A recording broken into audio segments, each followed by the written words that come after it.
Hi everyone, and welcome to this final substantive kind of live session for digital geographies this year. And we are talking about the future. We're talking about digital futures. And I wanted to start out by making an apology, which is to apologize that not all of the work was posted to the website in a timely manner this week. Some of you might just shrug your shoulders and say, when has it been, Sam? This week, I managed to give myself food poisoning, and I've been quite unwell.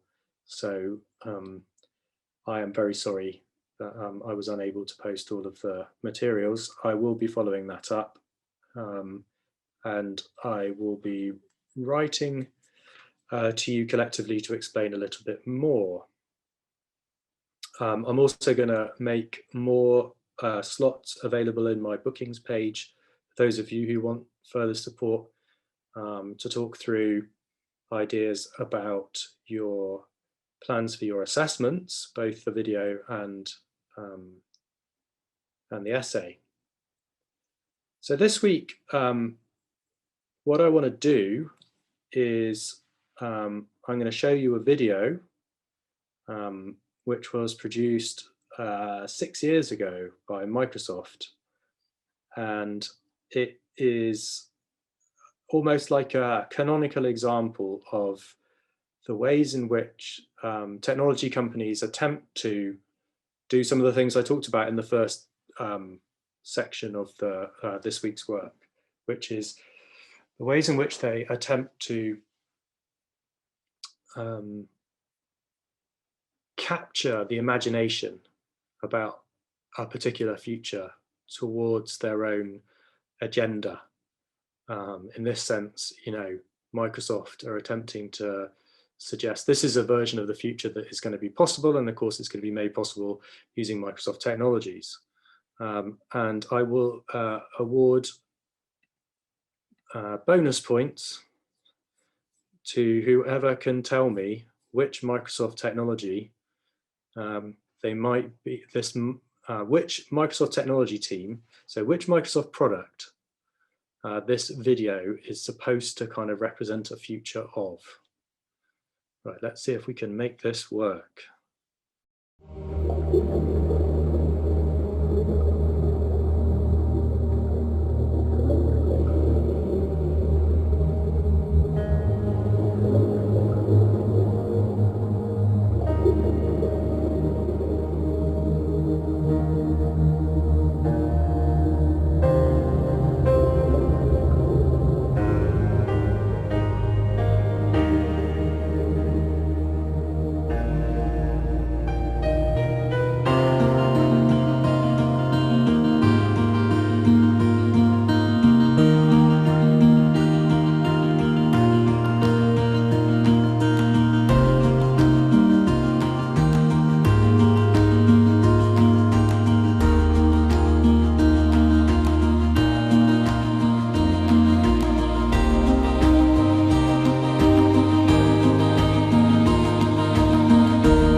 I found the other video that I was looking for, so I'm just going to give you a little snippet of that, just because it gives you a little bit of perspective on. So that was 2015, this is 2009, and this is the future of health. I won't show the whole thing.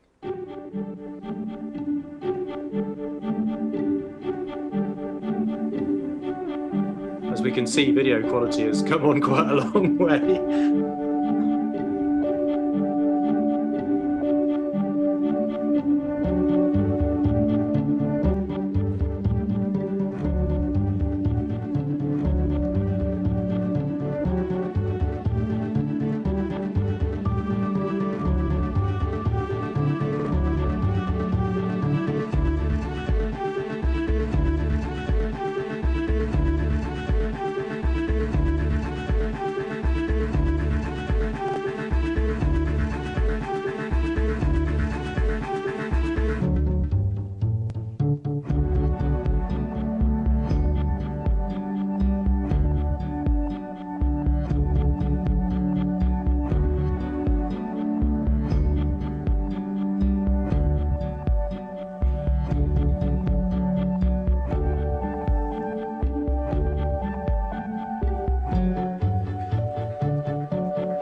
Okay, hopefully you all got a clear enough sense of what was on display.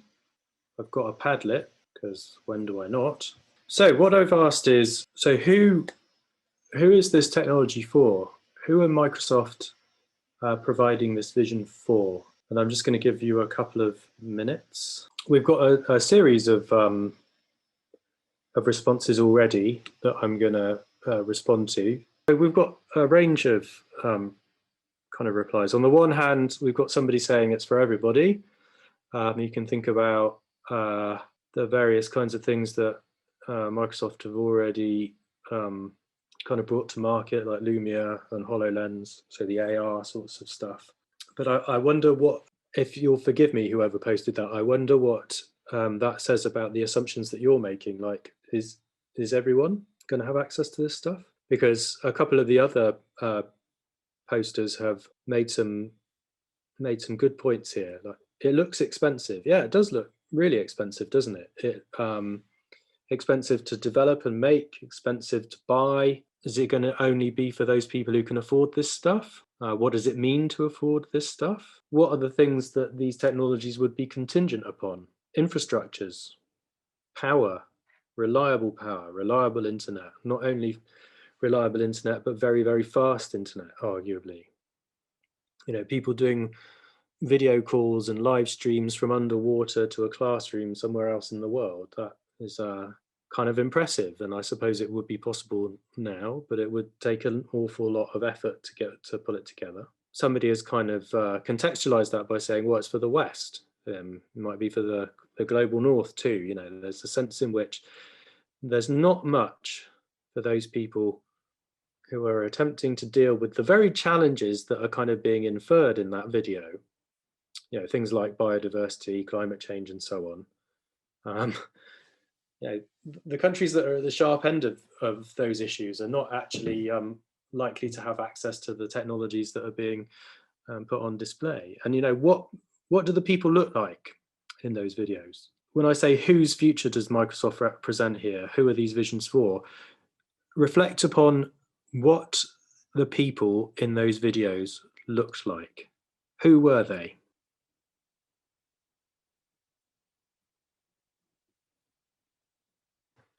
Yeah, young people partly. I suspect that the actress who played the older woman who's on display might have been very thankful to you. Two posts immediately swinging into action. White people, yeah. I mean, there's a very very profound whiteness to some of these characterizations. There is another video which I will post to the blog, which is a little bit more diverse, but you might question diverse in what ways, you know, what roles the non-white, non-affluent, non-white people are characterized as fulfilling. There's some very real ways in which characterizations of the future as presented by firms like Microsoft, like Amazon, like Apple, and so on, reflect issues that are really pertinent right now. When we think about the things that have been in the popular press as kind of wider issues in our society in the last 3 or 4 years, things about gender relationships, things about race have been very live issues. And there is a sense in which by embodying particular kinds of representations of future technologies, which could, on the face of it, actually be completely agnostic to the kinds of people that are going to use them. But by contextualizing them in the norms of the present in which they were created, they necessarily freight those norms with them. They project inequalities that might exist and are assumed to be sort of okay into a future that is enabled by those technologies. So on the one hand, we might look at and follow the gaze of, our gaze is directed by the movements of the camera and where the focus of the camera lens is put. And that's very much bound up with the kinds of interactions that are being carried out by the protagonists. So the people in the videos do very particular kinds of things with the technologies. There's lots of close-ups, or if not close-ups, then the thing that is most in focus on the screen at the time is a hand or a part of the body that is interacting with the technology. So we're invited to kind of have an embodied sense of how that technology works. We're invited to believe in the interaction that is taking place. We're invited to believe in the worldhood, if you like, the worldedness of those technologies. They exist in the world that is presented on the screen, and we're invited to believe in that world and in the ways in which that technology might work. So the stories that are presented in these videos are really interesting in that regard, because whilst they are marketing, they're also kind of representations of values. They're representations of a world, not necessarily a world that is analogous to the one that we live in right now, but it's also not, you know, definitively the future. It's a kind of fictional representation of something. So they have this kind of interesting betweenness, these images, which, you know, again, then begs the question, so who are they for? who do you think the audience is? We talked about who is represented, and we talked about who might be the beneficiaries of it. But who do you think might be the audience for these videos? Again, that's not a rhetorical question. So somebody said, you know, investors or collaborators. I think that's definitely the case. And if you look at the end of many of the videos, they acknowledge investment and partnerships with other firms. Younger people who will live in a different society to the one we live in today is another point. Perhaps when you say younger people, do we mean the consumers of tomorrow? Nobody wants to bite on that one. Okay, fair enough. But we might posit that question, like in general. You know, is this about trying to kind of capture a market, if you like? So we worked through some of those questions about who these futures are for in relationship to Microsoft's vision. And it's tempting to think about this because Microsoft is a global company and is associated with all sorts of things. It's tempting to think about this in terms of the kind of global inequalities that we might think about. But I'm going to show you another video in a second, just to finish off this session, which is from the BBC. But before that, I'm going to invite you to guess which bit of Microsoft paid for that video. Which Microsoft product do you think those videos are supposed to present a future of? You can use the chat window on Zoom. Come on, somebody's got to have a guess. Surface. Predate Surface. Alice wins the prize. Microsoft Office is exactly correct. Yeah. So the first series of videos, the productivity videos that came out over 10 years ago, came from an entity that no longer exists called Office Labs, and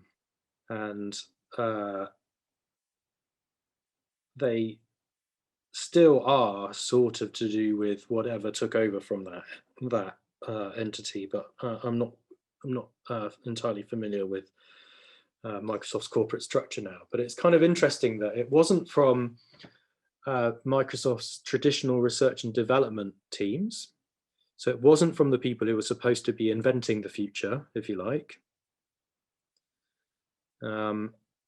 It's from people who were actually attempting to invent the present in the shape of, you know, productivity tools that we're all using every day, and, you know, like Word and PowerPoint. So that's kind of interesting, at least to me anyway. I hope it is kind of a passing interest to you too. So one last video. So this is from BBC Research and Development.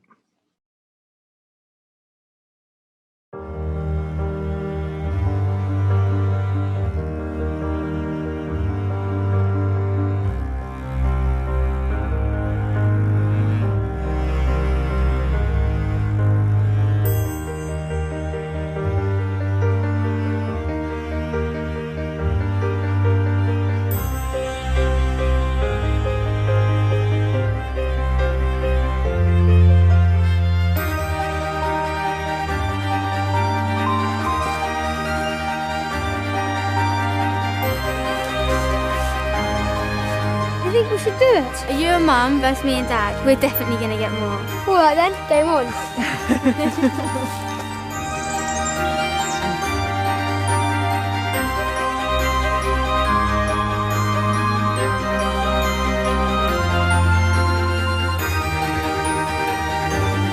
So here we are in the woods, It's sunny, but really cold.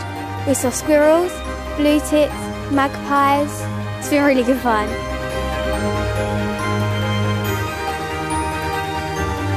There you go, submitted. That's so cool. Are we winners? No, I can't. I'm not going to. No, I'm going to accept that we haven't been beaten. Surely. Oh look, you can see what other people have seen today as well. Look, just keep looking through. We were there. I think That is a lot. Really good idea. Oh look, take a video.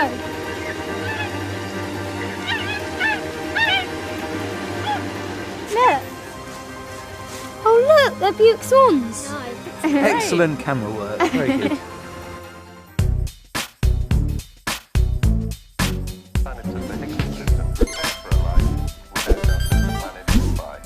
Meteorologists and astronomers predict that the loss of Mumbai from its current orbit will affect... Oh yes. Mum, Dad, please can you help me do some homework? Yeah. Of course we can. Group project, space race.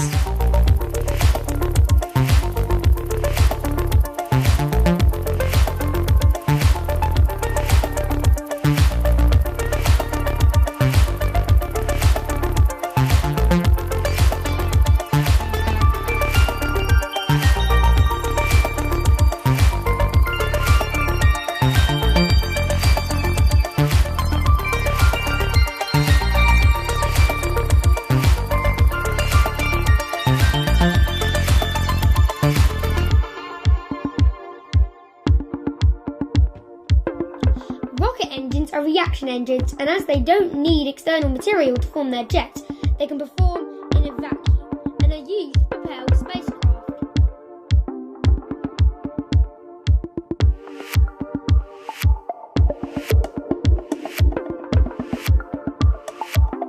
How you getting on? Have you finished yet? Yeah, finished. Excellent work. Dad, please, can we go here? I think we can manage that.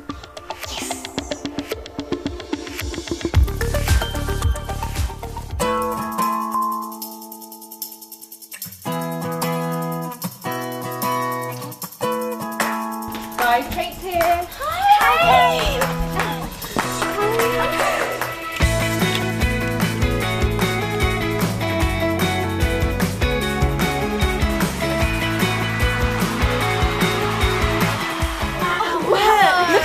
Oh my god!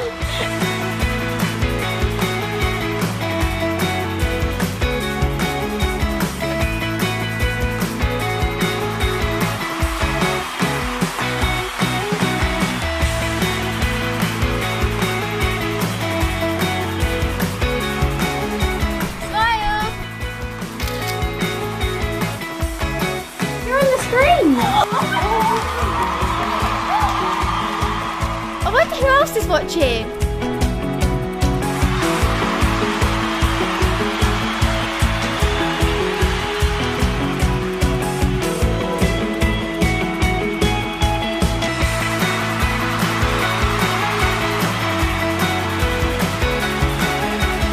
I know, it's so cool.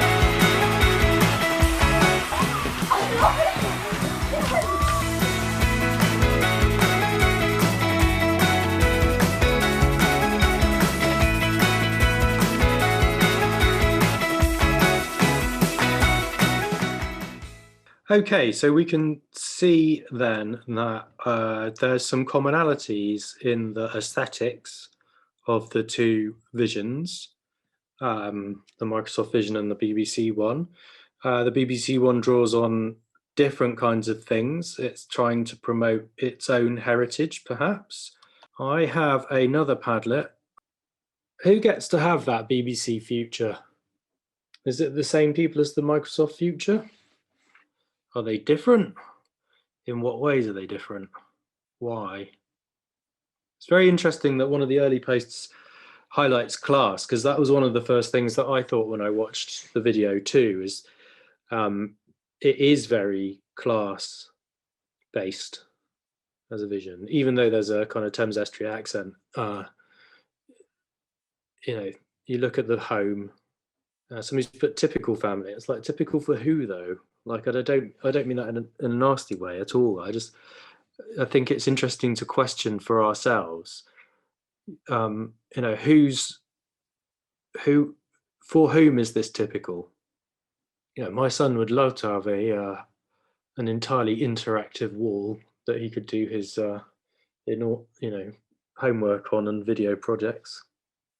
And I'd agree with the kind of gimmickiness. I think there is a sense in which there is a sort of a gimmick to some of the forms of interaction that are on display. But in part, isn't that about then the power of those shared visions? I think one of the reasons why we could both be dismissive of, but also therefore need to pay significant attention to, why those things are kind of gimmicky and why they are both familiar on the one hand, but also sort of seem a bit trite on the other, is that they represent a fairly sophisticated or nuanced aesthetic of the future as it gets represented across the various visions that are presented to us by Microsoft, by the BBC, by all sorts of different kinds of people, that almost invite us to channel our expectations in particular kinds of directions. But they also kind of,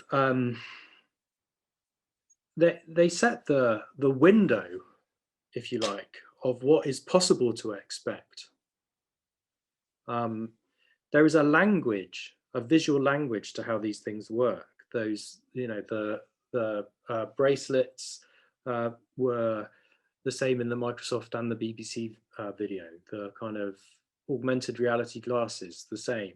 You know, there's a commonality of an aesthetic of how these technologies are. We're being invited to believe these technologies can and should work. So there's a kind of politics to that expectation. There's a politics to how these visions get presented. And that was going to be part of the second task of this week's learning.